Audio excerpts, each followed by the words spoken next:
अस्सलाम वालेकुम नाज़रीन। हिन वक़्तु असां सां गॾु अंजुमन तलबा इस्लाम पाकिस्तान जा मरकज़ी अॻुवाण जनाब अब्दुलसलाम अहवान साहब जन मौजूदु आहिनि ऐं हितां जा मक़ामी जेके अॻुवाण आहिनि जनाब फज़लुल्लाह नूरानी साहब जिन उहे बि असां सां हिते मौजूदु आहिनि। अचो त साईं हिन सां ॻाल्हि ॿोल कयूं। साईं महिरबानी करे इहो ॿुधायो त जेको मुल्क में जेतोणीकि अंजुमन असांजो मौजूदा तालीमी सिस्टम आहे ऐं जेको मौजूदा तालीमी निसाब आहे उनखे तव्हां कहिड़ी नज़र सां ॾिसो था? जी बिस्मिल्लाहिर्रहमानिर्रहीम। तमामु थोराइतो आहियां मीडिया दोस्तनि जो जन असां अंजुमन तलबा इस्लाम खे एतिरी मोट ॾिनी।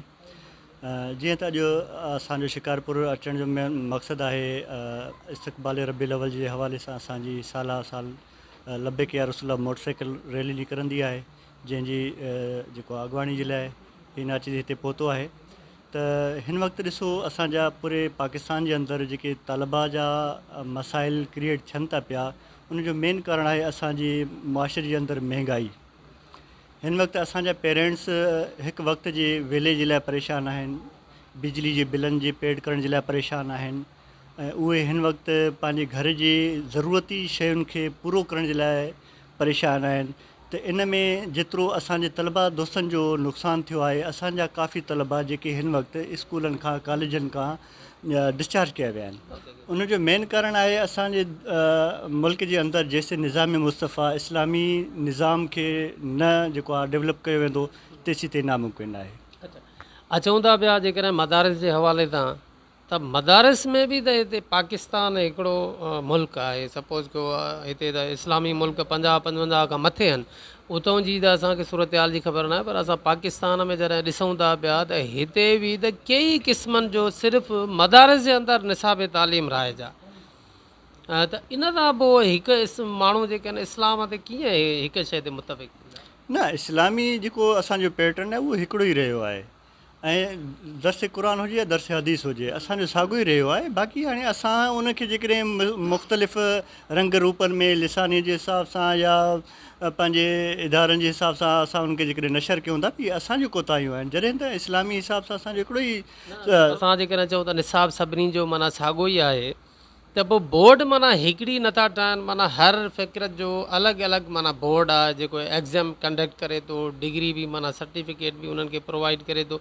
त जेकॾहिं हिकु ई निसाब आहे त बोर्ड बि हिकिड़ी हुजणु घुरिजे। ॾिसो न, बोर्ड जो मक़सदु हूंदो आहे असांजे इदारनि खे सहूलियत मुयसरु करणु, चाहे एग्ज़ामिनेशन जे हवाले सां हुजे, सर्टिफिकेशन जे हवाले सां हुजे। बोर्ड जो वधीक हुजणु या घटि हुजण सां हिन सां को ते फ़र्क़ु नथो पए पियो। डिवीजन थिए थी न त माना ॾिसो त जेकॾहिं हिकिड़ो आहे तव्हां कंहिं बि शागिर्द खे पंहिंजे फ़िक्र जे बोर्ड मां सर्टिफिकेट ॾेई माना इहो त ऐलान था कयो न त हीअ असांजे ई फ़िक्र जो माण्हू आहे, माना असां हिनखे डिग्री ॾिनी आहे। वरी हो पंहिंजे ई फ़िक्र वारे माण्हूअ खे पंहिंजे फ़िक्र जी बोर्ड जो सर्टिफिकेट था ॾियनि। हिकिड़ी न्यूट्रल बोर्ड हुजणु घुरिजे न, जेका सभिनी जे लाइ क़ाबिल अमल हुजणु घुरिजे। बोर्ड ॾिसो, जेकॾहिं असांजे हाणे एजुकेशनल सिस्टम सां ॾिसो, असांजो लाड़कानी जो बोर्ड अलॻि आहे, असांजो डिवीज़न सखर जो बोर्ड अलॻि आहे। उहो बोर्ड हूंदो आहे, सिर्फ़ु उहो प्रोवाइड कंदो आहे एग्ज़ामिनेशन खे ऐं सर्टिफिकेशन खे ऐं इदारनि खे सहूलियत ॾींदो आहे। जेतिरा बोर्ड वधीक हूंदा आहिनि ओतिरो वधीक जेके इदारा आहिनि उन सां क्लोज़ थींदा आहिनि ऐं उन सां बाक़ी बोर्ड जो निज़ाम सिलेबस साॻियो ई हूंदो आहे कंहिं बि बोर्ड जो। अच्छा, हिन वक़्तु माना जेका असां जेको अवां ॾिसो था पिया त जेको असांजो माहौल ऐं सिस्टम ऐं नौजवान माना मुंतशिर ज़हन आहे, हिकु फ़िक्र ते जेतोणीकि असां सभु मुस्लमान आहियूं, हिकु मुल्क में रहूं था, त असांजो इहो नौजवान तितर बितर छो आहे? अगरि कहिड़ियूं ख़राबियूं आहिनि असांजे सिस्टम में? उनजो मेन कारण इहो आहे त हिन वक़्तु असांजे अंदरि जेकी क़यादत हिकिड़ी पावर आहे उहा न आहे हिकु क़िस्म जी, जंहिंजे करे असांजो जेको नौजवान आहे उहो मुंतशिर आहे, उहो तितर बितर आहे। जेकॾहिं हिकिड़ो लीडरशिप हिकु यकजहती जे हवाले सां असांखे मिली थी वञे, अंजुमन तलबा इस्लाम जो बि इहो ई मोटो आहे त असां तलबा खे हिकु जॻह ते मौक़िफ़ कयूं ऐं उनखे हिकिड़ो अहिड़ो पैगाम ॾियूं जेको असांजे मुआशरे हिसाब सां पाकिस्तान जो हिकिड़ो मुस्तक़बिल रोशन मुस्तक़बिल साबित थिए, जंहिं ते अंजुमन तलबा इस्लाम पूरे पाकिस्तान जे अंदरि मुख़्तलिफ़ शहरनि में, इलाइक़नि में, कॉलेजनि ऐं यूनिवर्सिटियुनि में वञी करे इहो ई पैगाम ॾिए थी त पंहिंजे तलबा खे असां उन्हनि जे हथ जेके चढ़ियल जेके लिसानियत जे, क़ौमियत जे या वरी दहशतगर्दी जे प्लेटफॉर्म ते वञी करे असांजा नौजवान ग़लति हिकिड़ो तासुर पैदा करनि था, पंहिंजी एनर्जी वेस्ट करनि था। अंजुमन तलबा इस्लाम उन्हनि खे पंहिंजो हिसो बणाए उनखे पाकिस्तान जो मुस्तक़बिल रोशन बणाइण जे लाइ कोशिश में लॻी पई आहे।